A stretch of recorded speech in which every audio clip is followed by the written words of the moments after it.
அனைவருக்கும் வணக்கம். 10ஆம் வகுப்பு தமிழ் பாடம் இயல் 1 மொழி அமுத ஊற்று. இயல் 1 அமுத ஊற்று அப்படின்ற ஒரு தலைப்பின் கீழே கொடுத்துருக்காங்க. இந்த இயல் 1 நம்ம என்னெல்லாம் தெரிஞ்சுக்க போகிறோம் அப்படின்னா, தமிழ் மொழியினுடைய செழுமை குறித்து சொல்லியிருக்காங்க. அதுக்கப்புறம் தமிழ் மொழியில் இருக்கிற சொல் வளங்கள் அதை சொல்லியிருக்காங்க. அப்புறம் உரைநடையில் அணிநலன்கள் எப்படிலாம் இருக்குது அப்படின்னு சொல்லி அதை சொல்லியிருக்காங்க. அப்புறம் மொழி தனித்தும் தொடர்ந்தும் பொருள் தரும் நுட்பத்தை அறிந்து பயன்படுத்துதல். அதுக்கப்புறம் சொல்லாக்க விதிமுறைகளை அறிந்து புதிய சொற்களை உருவாக்குதல். இதெல்லாம் தான் சொல்லியிருக்காங்க. இப்போ முதல்ல செய்யுள் பகுதி. இது மனப்பாட செய்யணும் கூட, அதனால் நல்லா கவனிங்க. அன்னை மொழியே. பாடலாசிரியர் பாவலரேறு பெருஞ்சித்திரனார். இவரை பற்றி தெரிஞ்சுக்கலாம். இவருடைய இயற்பெயர் துரைமாணிக்கம் என்ற இயற்பெயர் கொண்ட பெருஞ்சித்திரனார். துரைமாணிக்கம் தான் அவருடைய இயற்பெயர். இவருக்கு அந்த பாவலரேறு அப்படின்றது அவருக்கு கொடுக்கப்பட்ட ஒரு பட்டம். சரி, இவர் கனிச்சாறு, இவர் இயற்றிய கனிச்சாறு அப்படின்ற தொகுப்பிலிருந்து தான் இப்போ நமக்கு இந்த பாடல்கள் கொடுத்துருக்காங்க. இவர் தென்மொழி தமிழ்ச்சிட்டு அப்படின்ற இதழ்களை நடத்தி வந்திருக்காரு. அந்த இதழ்களின் வாயிலாக தமிழ் உணர்வை உலகெங்கும் பரப்பியவர். இந்த தென்மொழி தமிழ்ச்சிட்டு அப்படின்ற இதழ்களின் வாயிலாக அவர் என்ன பண்ணியிருக்காரு, தமிழ் உணர்வை உலகெங்கும் பரப்பியிருக்காரு. அதுக்கப்புறம் இவர் இயற்றிய சில நூல்கள் உலகியல் 100, பாவிய கொத்து, நூறாசிரியம், கனிச்சாறு, என் சுவை 80, மகப்புகு வஞ்சி, பள்ளிப்பறவைகள். இதெல்லாம் அவர் இயற்றிய நூல்கள். அது மட்டும் இல்லை, இவருடைய திருக்குறள் மெய்ப்பொருளுரை, இவரின் திருக்குறள் மெய்ப்பொருளுரை இது தமிழுக்கு கருவூலமாய் அமைந்தது அப்படின்னு சொல்கிறாங்க. இவருடைய நூல்கள் எல்லாமே நாட்டுடைமையாக்கப்பட்டு உள்ளன. சரி, இப்போ நம்ம பாடலுக்கு வருவோம். இப்போது ஒரு இடத்துக்கு போகிறோம் அப்படின்னா நம்ம அந்த இடத்த பற்றி கொஞ்சமாவது தெரிஞ்சுக்கணும். அதுக்காகத்தான் இந்த பகுதி கொடுத்துருக்காங்க. இப்போ இந்த செயலுக்குள்ளே நம்ம போகிறதுக்கு முன்னாடி சில விஷயங்களை நம்ம தெரிஞ்சுக்கணும். அதுதான் நுழையும் முன் அப்படின்னு ஒவ்வொரு பாடத்துக்கு முன்னாடியும் ஒவ்வொரு செயலுக்கு முன்னாடியுமே கொடுத்துருப்பாங்க. இதை கண்டிப்பாக நம்ம ஒரு தடவையாவது வாசித்து கொஞ்சம் தெரிஞ்சுக்கிட்டு அதுக்கப்புறம் உள்ள செயலுக்குள்ளேயோ பாடத்துக்குள்ளேயோ போகும்போது நமக்கு இன்னும் கொஞ்சம் எளிமையாக இருக்கும். சரி, கவனிங்க. இங்கே யாரை பற்றி சொல்கிறாங்க? அன்னை மொழியே. இந்த செய்யுள் எதை பற்றினது அப்படின்னா மொழியை பற்றினது. மொழியை எப்படி சொல்கிறாங்க அப்படின்னா அன்னை மொழியே, தாய்மொழி அப்படின்னு சொல்கிறோம் இல்லையா, இந்த அன்னை மொழியே. அந்த மொழியை அன்னைக்கு ஈடாக சொல்கிறாங்க. இவங்க தான் அந்த அன்னை அப்படின்னு ஒரு உருவகம் பண்ணி சொல்கிறாங்க. இவங்களை பற்றி தான் எப்படியெல்லாம் புகழ்ந்து சொல்லியிருக்காங்க அப்படின்றது செய்யுளில் இருக்குது. அந்த செய்யுளுக்குள்ளே போக முன்னாடி நம்ம கொஞ்சம் விஷயங்களை தெரிஞ்சுக்கலாம். சின்ன குழந்தையின் சிரிப்பும் ஆனவள், பழுத்த நரையின் பட்டறிவும் ஆனவள், வானத்திற்கும் வையத்திற்கும் இடைப்பட்ட யாவற்றையும் கவிதையாக கொண்டவள், உணர்ந்து கற்றால் கல் போன்ற மனத்தையும் கற்கண்டாக்குபவள், அறிவை பெருக்குபவள், அன்பை வயப்படுத்துபவள், செப்புதற்கரிய அவள் பெருமையை போற்றுவோம். இது கிட்டத்தட்ட ஒரு விடுகதை மாதிரி கொடுத்துருக்குறாங்க. ஒன்றும் இல்லை, தமிழ் மொழியை பற்றி தான் இப்படி சொல்லியிருக்காங்க. சின்ன குழந்தையினுடைய சிரிப்பு பார்த்துருப்பீங்க. சின்ன குழந்தையினுடைய சிரிப்பு எவ்வளவு அழகாக இருக்கும். ஒரு கள்ளம் கபடம் இல்லாத அந்த சிரிப்பு பார்க்கவே ரொம்ப அழகாக ஆசையாக இருக்கும். அதுபோல் சின்ன குழந்தையின் சிரிப்பும் ஆனவள் யார்? இந்த அன்னை மொழி, நம்மளுடைய தமிழ் மொழி. பழுத்த நரையின் பட்டறிவும் ஆனவள், அதாவது குழந்தையின் சிரிப்பு போல் இருந்தாலும் அவங்களுடைய அறிவு, இந்த மொழியில் இருக்கக்கூடிய அந்த அறிவு எப்படிப்பட்டது அப்படின்னா பழுத்த நரையின் பட்டறிவு. அதாவது ஒரு வயசானவங்களுக்கு எவ்வளவு அறிவு இருக்கும், அவங்களுக்கு எவ்வளோ ஒரு அனுபவம் அறிவு இருக்குமோ அத்தகைய அறிவை கொண்டவள் அப்படின்னு சொல்கிறாங்க. வானத்திற்கும் வையத்திற்கும் இடைப்பட்ட யாவற்றையும் கவிதையாக கொண்டவள். தமிழ் மொழியில் பார்த்திங்கன்னா இல்லாத கவிதையே இல்லை.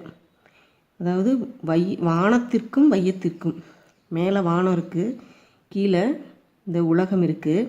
இந்த ரெண்டுக்கும் இடைப்பட்டதில் என்னென்ன விஷயமெல்லாம் இருக்கோ அத்தனையும் கவிதையாக கொண்டவள்.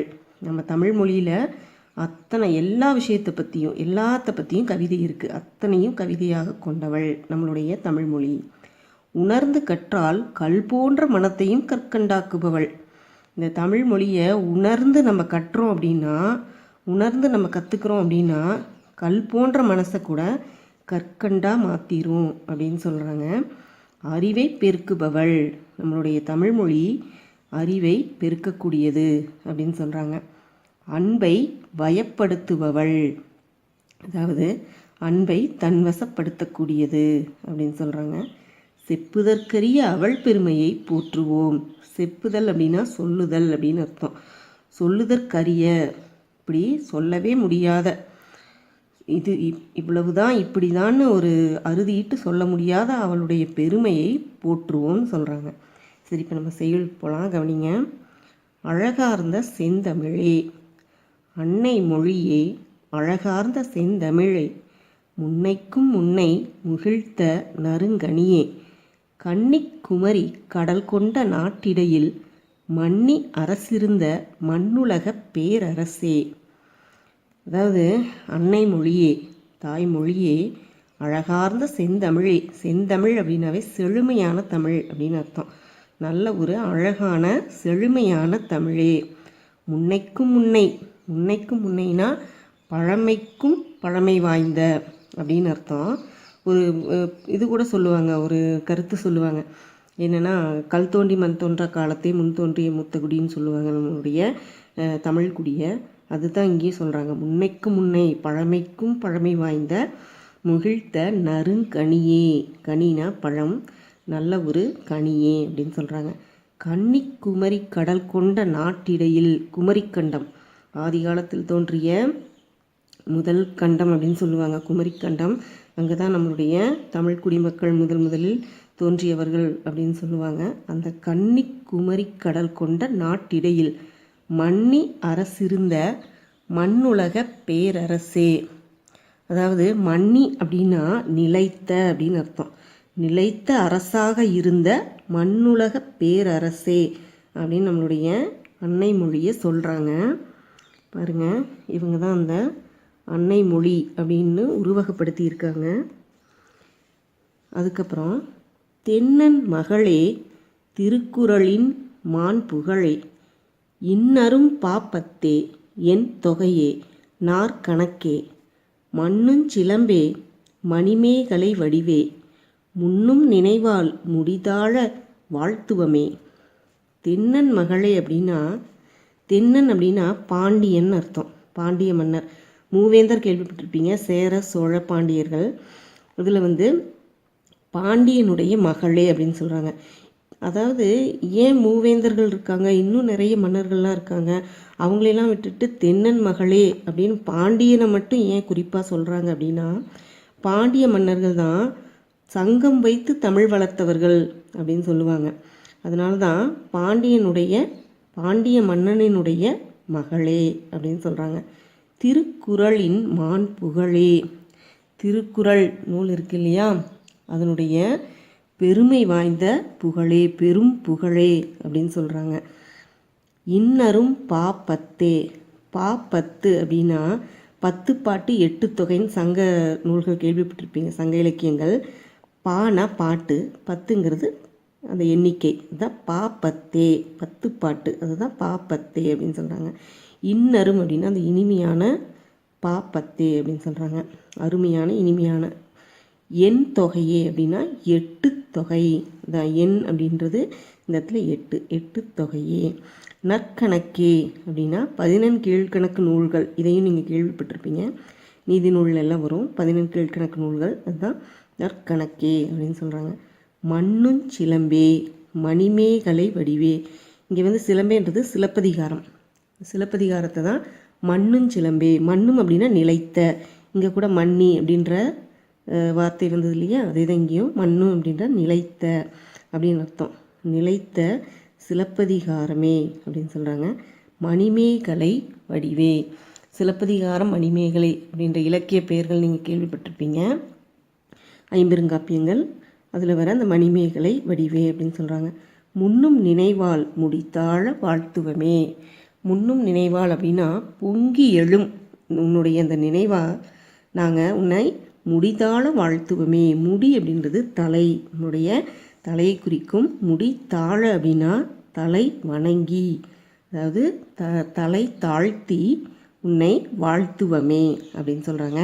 இன்னொரு முறை வாசிக்கிறேங்க. நீங்கள் அழகார்ந்த செந்தமிழே, அன்னை மொழியே, அழகார்ந்த செந்தமிழே, முன்னைக்கும் முன்னை முகிழ்த்த நறுங்கனியே, கன்னி குமரி கடல் கொண்ட நாட்டிடையில் மன்னி அரசிருந்த மண்ணுலகப் பேரரசே, தென்னன் மகளே, திருக்குறளின் மாண்புகழே, இன்னரும் பாப்பத்தே, என் தொகையே, நற்கணக்கே, மண்ணுஞ் சிலம்பே, மணிமேகலை வடிவே, முன்னும் நினைவாள் முடிதாழ வாழ்த்துவமே. செப்பரிய நின் பெருமை செந்தமிழே, உள்ளுயிரே, செப்பரிய நின் பெருமை, என் தமிழ் நா எவ்வாறு எடுத்தே உரை விரிக்கும். முந்தைத் தனிப்புகழும் முகிழ்த்த இலக்கியமும், விந்தை நெடுநிலைப்பும் வேறார் புகழுரையும். செந்தமிழே அப்படின்னா செழுமையான தமிழே, உள்ளுயிரே, எனக்குள் இருக்கக்கூடிய உயிரே, செப்பரிய நின் பெருமை, சொல்லுதற்கு அரிய, செப்புனா சொல்லுதல்னு அர்த்தம், சொல்லுதற்கு அரிய நின் பெருமை, உன்னுடைய பெருமையை, என் தமிழ்னா, என்னுடைய நாக்கு, நானா நாக்கு, என் தமிழ்னா எவ்வாறு எடுத்தே உரைவிரிக்கும், எத்தனை பெருமையுடைய உன்னை என்னுடைய நாக்கு எப்படி விரித்து உரைக்கும் அப்படின்னு சொல்கிறாங்க. முந்தை தனிப்புகழும், முந்தைனா பழமை, பழமையான தனிப்புகழும், முகிழ்த்த இலக்கியமும், அதாவது இலக்கிய வளமும், நல்ல ஒரு இலக்கிய வளம் கொண்ட மொழி நம்முடைய தமிழ்மொழி. இப்படிப்பட்ட இலக்கிய வளமும், விந்தை நெடுநிலைப்பும் வேறார் புகழ் உரையும். விந்தைனா வியப்புன்னு அர்த்தம். இப்படி வியக்கத்தக்க நீண்ட காலமாக நிலைத்து இருக்கக்கூடிய, நெடுநிலைப்புனா நீண்ட காலமாக நிலைத்து இருக்கக்கூடிய மொழியே, வேறார் புகழுரையும். வேறார்னா வேற்றுமொழி பேசுகிறவங்க, கால்டுவெல் அந்த மாதிரியான தமிழறிஞர்கள்லாம் நீங்கள் கேள்விப்பட்டிருப்பீங்க. இந்த மாதிரி வேற்றுமொழி அறிஞர்கள் கூட நம்முடைய மொழியை அப்படி புகழ்ந்து கூறியிருக்கிறார்கள். அப்படி வேறாரும் புகழ் உரையும், அவங்களும் புகழ்ந்து கூறக்கூடிய பெருமைக்குரிய மொழியே அப்படின்னு சொல்கிறாங்க. உந்தி உணர்வெழுப்ப உள்ள கனல் மூல, செந்தாமரை தேனை குடித்து சிறகார்ந்த அந்தும்பி பாடும், அதுபோல யாம் பாடி முந்துற்றோம் யாண்டும் முழங்கத் தனித்தமிழே.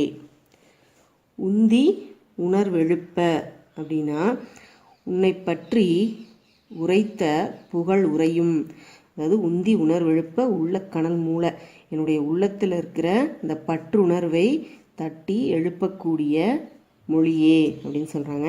செந்தாமரை தேனை குடித்து சிறகார்ந்த அந்தும்பி பாடும், செந்தாமரை மலரில் இருக்கக்கூடிய தேனை குடித்து அந்த தேனை உறிஞ்சி குடித்த அந்த தேனியானது, அந்த தும்பியானது எப்படி மகிழ்ச்சியாக பாடுமோ அதுபோல யாம் பாடி, நான் பாடி முந்துற்றோம் அப்படின்னா உன்னை சுவைத்து நாங்களும் அதுபோல இன்புற்றோம்.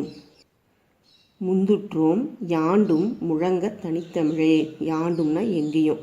அந்த தும்பி எப்படி செந்தாமரை மலரில் இருக்கக்கூடிய தேனை பருகிட்டு அதனுடைய சிறகு அசைத்து எப்படி மகிழ்ச்சியாக பாடுதோ அதுபோல் யாண்டும் எங்கேயும் எப்பொழுதும் உன்னுடைய புகழை நாங்கள் முழங்கிச் சொல்வோம், முழங்க கூறுவோம் அப்படின்னு சொல்கிறாங்க.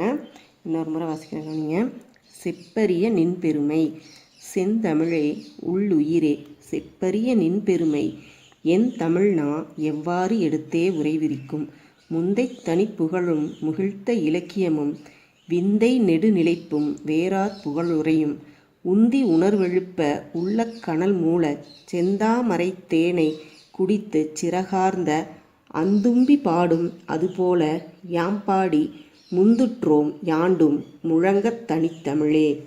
கனிச்சாறு என்ற தொகுப்பிலிருந்து தான் இந்த 2 பாடல்களையும் எடுத்திருக்கிறாங்க. இது மனப்பாட பகுதி. நல்லா சரியான உச்சரிப்போடு வாசித்து பழகிக்கோங்க. இந்த பாடலுக்கான விளக்கம் இங்கே கொடுக்கப்பட்டிருக்குது.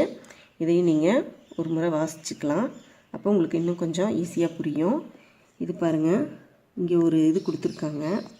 சாகும்போதும் தமிழ் படித்து சாக வேண்டும் என்றன் சாம்பலும் தமிழ் மணந்து வேக வேண்டும் அப்படின்னு சொல்லி சச்சிதானந்தன் என்ற அறிஞர் கூறியிருக்கிறார்.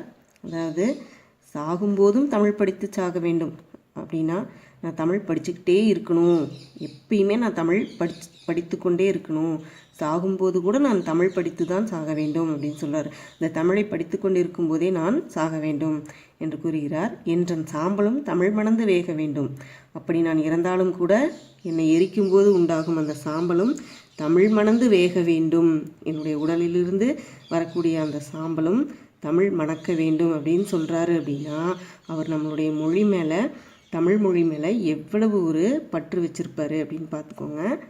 சரியா? நன்றி.